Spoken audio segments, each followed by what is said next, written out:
Hello friends, मेरा channel पर आपका स्वागत है। लास्ट वीडियो मैंने आपको ये चैप्टर पढ़ाया था, फर्स्ट चैप्टर, और इसमें मैंने पैराग्राफ 5 तक आपको पढ़ा दिया था। अब पैराग्राफ हम 6 पढ़ेंगे। When it came to math, जब मैथ की बारी आती है तो Patrick was out of luck. Patrick का जो पैट्रिक का ये दुर्भाग्य है। अब क्या दुर्भाग्य देखते हैं। व्हाट आर टाइम टेबल, क्या टाइम टेबल है, ये कोई बोल रहा है। कौन बोल रहा है? ये एल्फ बोल रहा है, क्योंकि पैट्रिक तो ये बोलेगा नहीं। द एल्फ चिल्लाता है। We elf never need that. We elf में हम दोनों को नेवर माने कभी नहीं होती, नीड माने इसकी आवश्यकता, ज़रूरत नहीं होती। इसका मतलब कहने का ये है। आगे पढ़ते हैं। एंड एडिशन, एडिशन मतलब जोड़ में, एंड सब्ट्रैक्शन मतलब होता है घटा में, एंड डिवीजन मतलब भाग में, एंड फ्रैक्शन मतलब भिन्नों में। ये आपने सब मैथ में पढ़ा होगा, यदि आपने थोड़ी मैथ पढ़ी है तो। हियर माने यहाँ पर, सिट डाउन, बैठ जाओ, बिसाइड मी, मेरे बगल में। कौन कहता है? ये एल्फ कहता है। किससे? पैट्रिक से कहता है। You simply must guide me. ये कहता है कि यू सिंपली मतलब होता है केवल, यू मस्ट ज़रूर या फिर चाहिए भी होता है मस्ट का मतलब। अब यहाँ पे इसका मतलब है ज़रूर। यू सिंपली, यू केवल गाइड में, मुझे केवल गाइड करना है, यानी कि मुझे बताना है अच्छे से। एल्फ्स नो, एल्फ को पता है। Nothing of human history, elf know मतलब जानता है, नथिंग माने कुछ भी नहीं जानता है। ऑफ ह्यूमन हिस्ट्री यानी कि मानव के इतिहास के बारे में, हिस्ट्री मतलब इतिहास। To them it's a mystery, उन लोगों के लिए। टू दैम मतलब दैम किसके लिए इस्तेमाल हुआ यहाँ? एल्फ की जो प्रजाति है उसके लिए। टू एल्फ दैम, उनके लोगों के लिए। इट्स अ मिस्ट्री, यह एक रहस्य है। It is a mystery, mystery मतलब रहस्य है। सो द लिटिल एल्फ, जो लिटिल एल्फ है, छोटा एल्फ बोना व्यक्ति है। ऑलरेडी आ शाउटर, चिल्लाता है, शाउटर बन चुका है, चिल्लाता रहता है। जस्ट गॉट लाउडर, वो और ज़्यादा चिल्लाने लगता है। Go to the library, got to library यानी कि और ज़्यादा चिल्लाता है उसके ऊपर। गो माने जाओ, टू द लाइब्रेरी, लाइब्रेरी जाओ। And need books, I need books, मुझे किताबों की आवश्यकता है। मोर एंड मोर बुक्स, और ज़्यादा बुक्स, किताबें। And you can help me, तुम मेरी, एंड और माने और, यू माने तुम, कैन सकते हो, हेल्प मी मेरी मदद कर सकते हो। रीड दैम टू, उनको पढ़ने में भी। अब 7वां पैराग्राफ पढ़ते हैं। As a matter of fact, every day in every way the little elf was snack. तो मैटर ऑफ फैक्ट था, यानी कि जो सच बात ये थी कि एवरी डे, हर दिन, इन एवरी वे हर तरीके से, द लिटिल एल्फ जो छोटा बोना व्यक्ति था, वॉज अ नैग। नैग का मतलब होता है, देखिए नैग का मतलब इसमें बताया भी हुआ है, नैन, one who troubles someone all the time by complaining or asking them to do something। कहने का मतलब ये है, इसमें इसका मीनिंग भी लिखा हुआ है, इंग्लिश में ही लिखा है। कहने का मतलब है, नैग उस व्यक्ति को कहते हैं जो हमेशा किसी काम में रोड अटकाता रहता है, या फिर मना करता रहता है, नहीं ये मैं नहीं कर सकता, या फिर बहाने बना देता है। तो ये इस तरह से करने वाले को ही नैग कहा जाता है। तो इसमें नैग किसको कहा गया है? एल्फ को कहा गया है।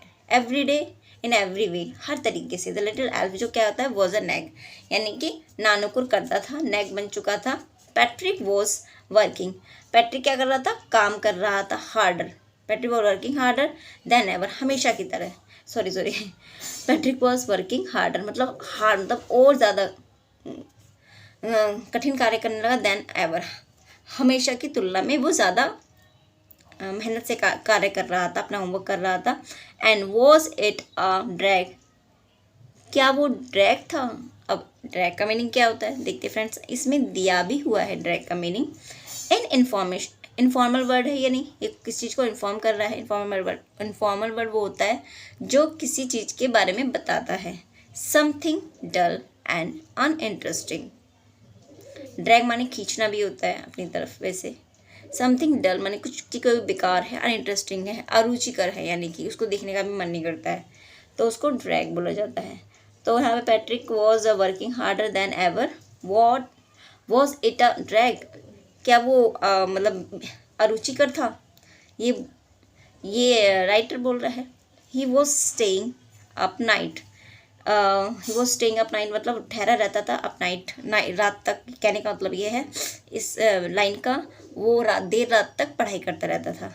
Had never felt so very, had never माने कभी, हैड नेवर कभी नहीं महसूस किया उसने, फेल्ट माने महसूस किया, सो माने बहुत ज़्यादा, वेरी वेरी मतलब थकान महसूस नहीं करता था, यानी पढ़ता तो था लेकिन थकान नहीं महसूस करता था, थका थका।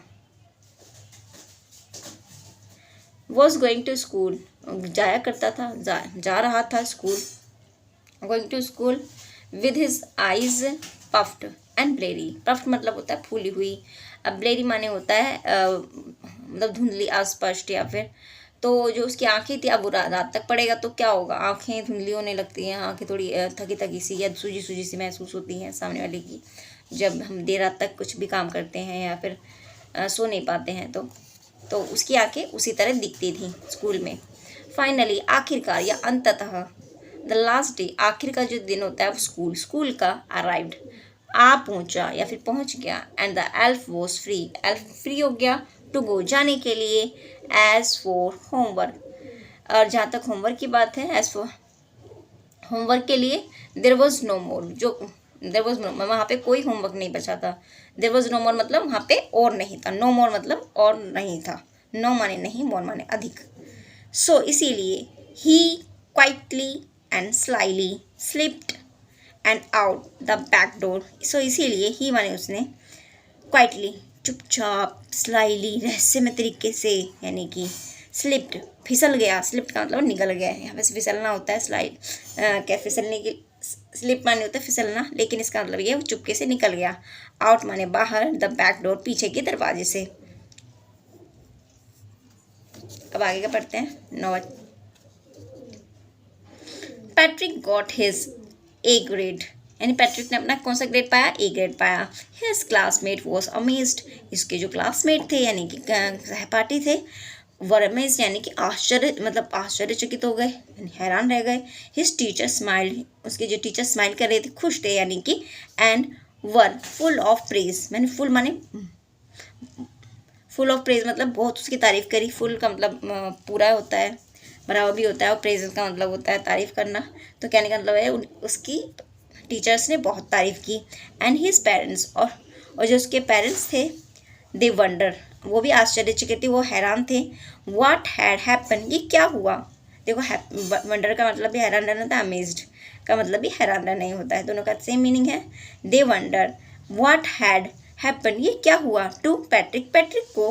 He was now the model kid, model माने होता है आधुनिक, किड माने बच्चा, अब वो एक मॉडल किड था यानी कि आधुनिक बच्चा था।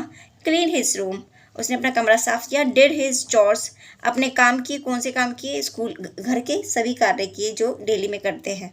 वॉज चेयरफुल माने खुश था। नेवर रूड, और कभी बेरुखा नहीं होता था। लाइक ही हैड डेवलप, जैसे उसने अपना डेवलप यानी कि विकसित कर लिया। A whole new attitude, whole माने पूरा, न्यू माने नया, एटीट्यूड माने होता है मनोवृत्ति या विचार, अपने उसने डेवलप कर लिए, यानी कि डेवलप का मतलब होता है विकसित कर लिए, अपना पूरा ही व्यक्तित्व उसने बदल दिया था, अब वो एक आदर्श बच्चा बन गया था। तो यहाँ तक इसमें यही बताया गया है। आगे की स्टोरी हम अगले वीडियो में पढ़ेंगे। थैंक यू फ्रेंड्स, आज के लिए इतना ही।